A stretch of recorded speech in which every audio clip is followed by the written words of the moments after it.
नमस्कार, मैं हूँ आपका मित्र और ज्योतिषीय परिचर्चा में आपका मार्गदर्शक मनीष तिवारी। आप देख रहे हैं YouTube channel learn astrology easily, जिसमें मैं और आप मिलकर ज्योतिषीय ज्ञान पे परिचर्चा करेंगे, ज्योतिष की विभिन्न विधाओं को समझेंगे।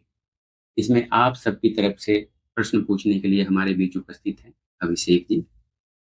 अगर कभी आपको लगे कि आपके दिमाग में कोई प्रश्न है जो अभिषेक जी नहीं पूछ पाए हैं, तो आप कमेंट सेक्शन में ज़रूर लिखिएगा और मैं पर्सनली उसका उत्तर दूँगा। उम्मीद करता हूँ ये सिलसिला बहुत लंबा चलेगा और आपको काफ़ी कुछ सीखने को मिलेगा, आपके साथ-साथ मैं भी सीखूँगा। तो ज्योतिष का ये सफ़र प्रारंभ करते हैं। चलें आगे बढ़ते हैं, इस कर्म सिद्धांत की थ्योरी को आगे थोड़ा और लेके चलते हैं, ठीक है? जी, शास्त्रों में कर्मकांड और कर्म के प्रकार के बारे में भी विस्तार से बताया गया है। वेदों में कर्मकांड की बहुत चर्चा की गई है। कर्मकांड मतलब आपके कर्तव्य कर्म, जो कि आपको करने ही करने हैं, उसको कर्मकांड कहते हैं। कर्तव्य कर्म 2 प्रकार के बताए गए हैं, इष्ट कर्म और पूर्त कर्म, ठीक है? इष्ट कर्म और पूर्त कर्म। इष्ट कर्म तो हुए पूजा-पाठ, यज्ञ, हवन जैसे कर्म, जिसकी विधिवत मंत्रों द्वारा किया जाता है और उसका तरीका है, शास्त्रोक्त तरीका है कि किस मुहूर्त में कब किया जाए, जो पूजा कर रहे हैं उसके लिए उचित मंत्र कौन-सा है ना? ग्रह नक्षत्र के हिसाब से देख के मुहूर्त निकाला जाता है, तब किया जाता है।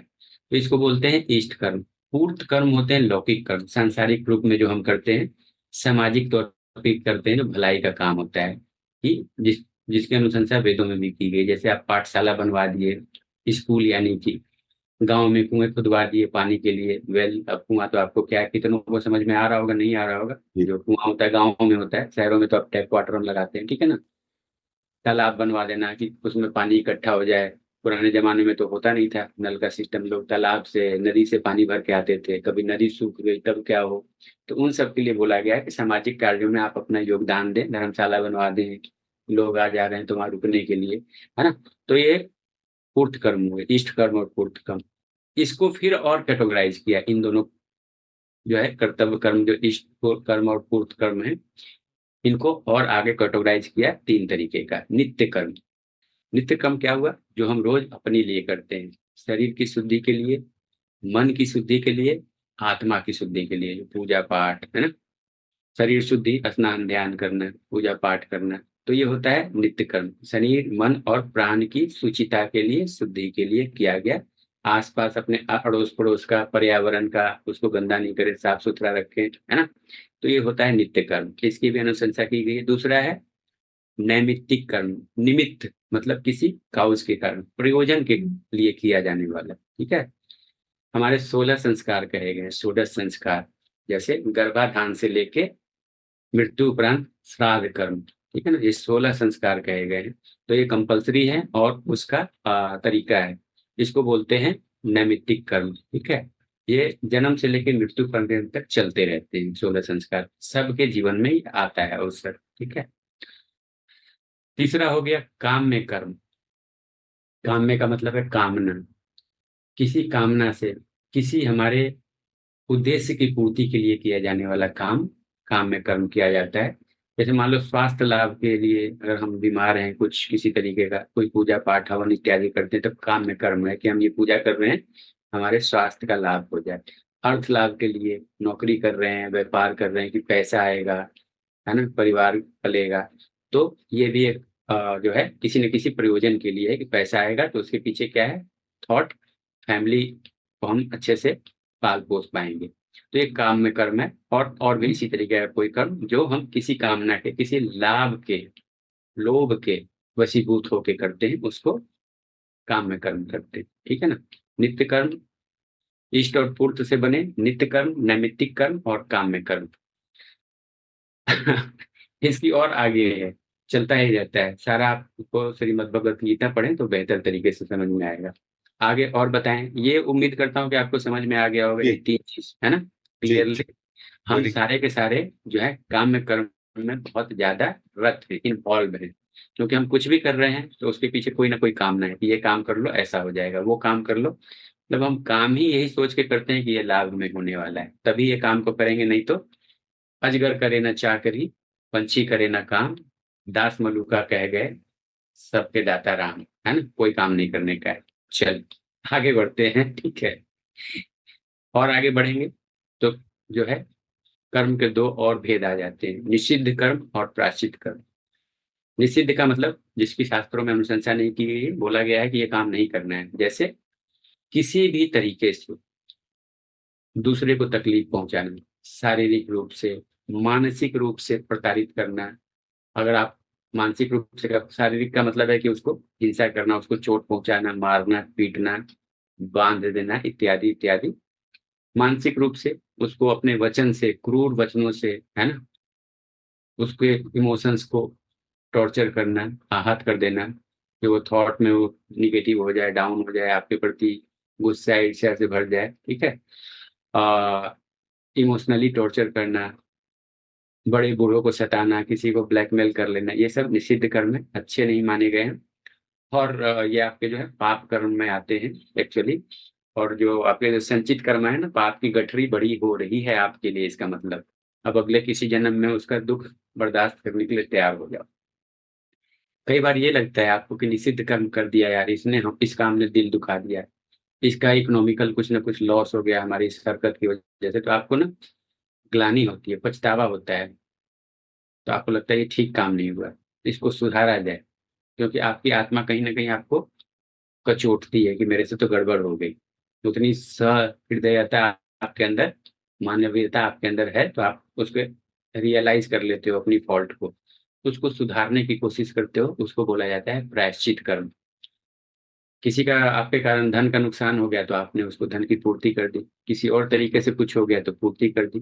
तो हम्म। प्रायश्चित कर्म, ठीक है ना, बुरे कर्म के पछतावे के स्वरूप किया गया कर्म प्रायश्चित कर्म है, ठीक है ना। और इसका क्या है कि जो भी आप प्रायश्चित कर्म कर रहे हो, पिछले जन्म का भी जो हम करते आ रहे हैं, जैसे हमारे जीवन में जब बुरी दशाएं आती हैं, जिसके आधार पे हमारे जीवन में स्ट्रगल बहुत बढ़ जाता है हर तरीके से, नौकरी छूट गई, है ना, बीमारी बढ़ गई, पति पत्नी के बीच में बहुत ज्यादा अनबन है, आजकल देखा जा रहा है कोर्ट केस बहुत बढ़ गए हैं किसी वजह से, तो बहुत ज्यादा दिक्कत में है। तो कई वो तो पूर्व जन्मों के कर्म है, और कुछ इस जन्म के भी कर्म है, जिसका कुछ परसेंट तो इसी जन्म में भोग लेते हैं, बाकी संचित हो जाता है। तो उसको जब प्रायश्चित कर्म की बात आती है, तो फिर वहां पे आ जाता है तीन तरीके का कर्म का फल, दृढ़, अदृढ़, दृढ़ प्लस अदृढ़। दृढ़ का मतलब है बहुत स्ट्रांग है, उसमें बदलाव नहीं हो सकता है। जैसे मान लीजिए किसी का मर्डर किसी ने कर दिया, तो उसकी सजा तो फिर मृत्युदंड ही है, आजीवन कारावास ही है, उसमें कोई बदलाव नहीं हो सकता है। तो ऐसे आपने कोई पूर्व जन्म में कर्म किए हुए हैं कि इस जन्म में आपको भोगना ही भोगना है, चाहे आप कितने भी इस जन्म में अच्छे हो, उससे आप बच नहीं सकते, ठीक है।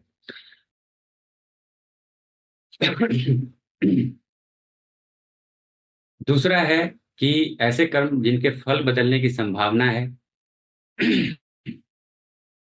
दूसरे कर्म वैसे अदृढ़ कर्म बोले गए हैं कि सामान्य उपाय से, पूजा पाठ से आप उसको ठीक कर सकते हैं।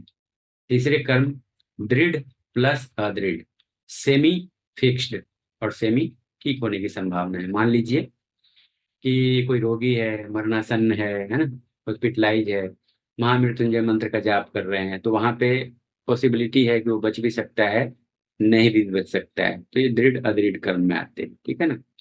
तो इतना समझ में आ गया आपको जी रिसेंटली? जी जी। बहुत बहुत बढ़िया। बहुत क्लियरली आपने आपने समझाया है कर्मा थ्योरी के बारे में। ये हम्म है कि आप ये भी बता रहे थे कि पंचम भाव संचित कर्म और नवम भाव प्रारब्ध कर्म। हम्म तो ये इतना इंटरेस्टिंग कनेक्शन है इसमें। हम्म क्या ये पता चल सकता है किसी हम्म जातक को या किसी नेटिव को, या जब किसी का कुंडली आप देख रहे हैं, तो आपको क्या पता चल सकता है कि उन्होंने पिछले जन्म में एग्जैक्टली क्या किया है, कि ये पता चलता है कि अब वो इस जन्म में क्या भुगतने वाला है, या उसके क्या हम्म। रेमेड। अगर अगर अगर अगर मेरे को पता चल सकता है कि मैंने पिछले जन्म में एग्जैक्टली क्या किया है, तो मैं प्रायश्चित से उसको सुधारने का कोशिश भी कर सकता हूँ। लेकिन क्या वो पता चल सकता है इन टर्म्स ऑफ फ्रॉम वैदिक एस्ट्रोलॉजी फ्रॉम कुंडली? पता चल सकता है पंचम भाव। और जो डिविजनल चार्ट्स हम देखते हैं, अब डिविजनल चार्ट्स के लिए देखने के लिए एक तो आपका जो बर्थ टाइम है वो बिल्कुल सेकेंड्स तक एक्यूरेट होना चाहिए, तब तो डिविजनल चार्ट देखने का फायदा है। अदरवाइज जो आप टाइम अवेलेबल बताते हो उसमें मान के चलते हैं कि हॉस्पिटल का जो टाइम है 5 मिनट से लेके आधे घंटे तक का, 30 मिनट तक का ऊपर नीचे हो सकता है, क्योंकि डॉक्टर एस्ट्रोलॉजर के लिए तो टाइम नोट नहीं कर रहा है। उसका तो प्राइमरी क्या है, जच्चा और बच्चा, माँ और बच्चे को देखेगा वो, उसका वो काम है। उसके बाद वो टाइम जो भी उसको समझ में आया अंदाज से लिख देता है। तो 5 मिनट से लेके आधे घंटे तक का हम मान के चलते हैं, अमूमन वहां पे रहता है वेरिएशन। तो जन्म कुंडली उसके आधार पे हमें पता चल जाती है, ठीक है या नहीं है उतना पता चल जाता है। लेकिन जो वर्गा चार्टा बनता है, डिविजनल चार्ट बनते हैं, उसमें संशय रहते हैं, और इन सबको देखने के लिए बहुत बहुत तरीके के डिविजनल चार्ट हैं। और वहां पे जाके देखना पड़ता है एक्यूरेसी के लिए। जन्म कुंडली से तो पता चलता ही है, लेकिन आपको बिल्कुल पिन पॉइंट करना है तो डिविजनल चार्ट पे जाना पड़ता है। Got it. अब वो डिविजनल चार्ट सही बना है कि नहीं बना है, हम जो बता रहे हैं उस डिविजनल चार्ट के आधार पे बता रहे हैं, फिर सामने वाला कह रहा है ऐसा तो कुछ हो ही नहीं रहा है, इसी का मतलब है डिविजनल चार्ट गलत देख रहे हैं। तो ये पता बिल्कुल चल सकता है। लेकिन जिसने अपना बिल्कुल दमखम के साथ बोला कि सर ये इतने बज के इतने मिनट इतने सेकंड पे मेरी पैदाइश है, मेरे तो पिताजी घड़ी लेके बाहर खड़े थे, उन्होंने नोट किया है, तब तो उसका पता लगाया जा सकता है। अदरवाइज ऐसे मुमकिन नहीं है। लेकिन आपके प्रश्न का उत्तर है कि हाँ, ज्योतिष में इसका पता चलता है। ठीक गॉट है, इट। बिल्कुल। ठीक है। आपने एक बहुत इंटरेस्टिंग चीज कहा है आपने कि birth time even at a second level बहुत एक्यूरेट होना चाहिए, जी ताकि आपके प्रेडिक्शंस भी एक्यूरेट हो। और मैं ये अपनी इंडस्ट्री से जानता हूँ कि डेटा जितना एक्यूरेट होगा उतने हमारे डिसीजन मेकिंग स्किल्स या बिजनेस में हो या प्रेडिक्शंस में हो वो भी बहुत क्रिस्टल क्लियर होते जाएंगे। तो डेटा इज जी वेरी इंपॉर्टेंट। तो आपने इतना इम्पोर्टेंट चीज़ कहा है आपने इन टर्म्स ऑफ एक्यूरेसी। और ये आई थिंक अगले सेशन के लिए हम लोग को रखना चाहिए इन जी जी टर्म्स ऑफ कि एक्यूरेसी के टॉपिक पे ज्योतिष कहाँ कितना हद तक गलत हो सकता है, कितना हद तक सही हो जी जी सकता है। जी जी, इस पे हम एक टॉपिक रखेंगे, इसी पे पर चर्चा करेंगे। जी जी, क्योंकि ये इतना इम्पोर्टेंट है क्योंकि बहुत लोग हैं जिसके बर्थ टाइम के बारे में उनका कोई गारंटी नहीं है, उनका कोई नहीं कॉन्फिडेंस नहीं। नहीं है in terms of birth time. और ऐसा भी हो सकता है कि आपका आपने जो प्रेडिक्शंस आप जो प्रेडिक्शंस कर रहे हैं या बाकी जो ज्योतिष में जो प्रेडिक्शंस हो रहा है वो बस उस इंफॉर्मेशन के बेसिस पे हो रहा है, लेकिन लाइफ में जो इवेंट्स जो मेजर इवेंट्स घटित हुए हैं उनका कोई कोरिलेशन या उनका कोई रिलेशनशिप नहीं बन रहा है।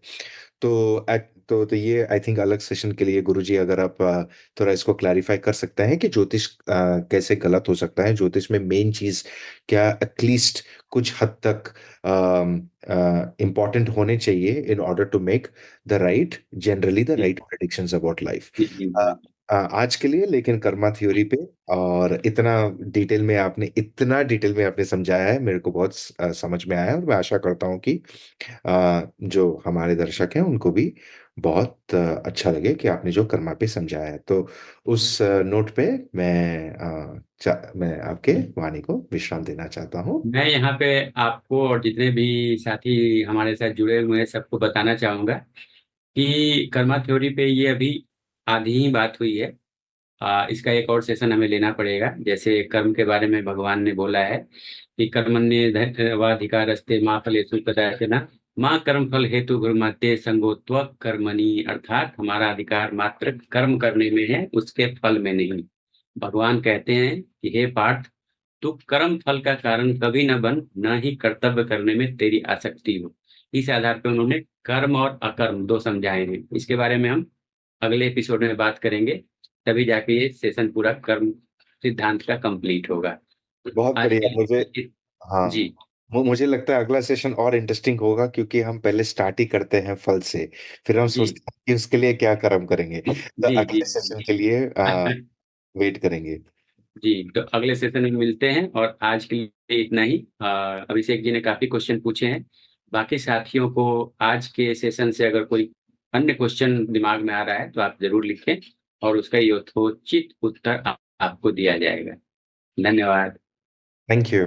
दोस्तों, आशा करता हूं आपको ये टॉपिक्स अच्छे लग रहे हैं। अगर आपके कोई भी क्वेश्चंस या फीडबैक हैं, जरूर कमेंट सेक्शन में शेयर करिए और हम आपको आंसर करने का प्रयास जरूर करेंगे। चैनल को सब्सक्राइब करने का ये सबसे शुभ मुहूर्त है और आप नोटिफिकेशन बटन को क्लिक जरूर करें। अगर आपको ज्योतिष सीखने का अगर इंटरेस्ट है या अपने कुंडली का विश्लेषण करना चाहते हैं तो हमारे वेबसाइट ज्योतिषा.com या व्हाट्सएप और इंस्टाग्राम पे संपर्क कर सकते हैं। डिटेल आपको चैनल के अबाउट अस सेक्शन में और डिस्क्रिप्शन में मिल जाएगी। बाय द वे, आपके लिए एक स्पेशल ऑफर है जो आपको और कहीं नहीं मिलेगी। अगर आप अपने कुंडली का फ्री एनालिसिस आचार्य मनीष जी से के साथ जीतना चाहते हैं तो डिस्क्रिप्शन में गूगल फॉर्म लिंक को कंप्लीट करके हमें भेजें और आप 100% फ्री कंसल्टेशन जीत सकते हैं। इस बात पे मैं आपको और आपके परिवार को प्रणाम करता हूं। मिलेंगे फिर अगले सेशन में, तब तक जय मां काली, जय महाकाल।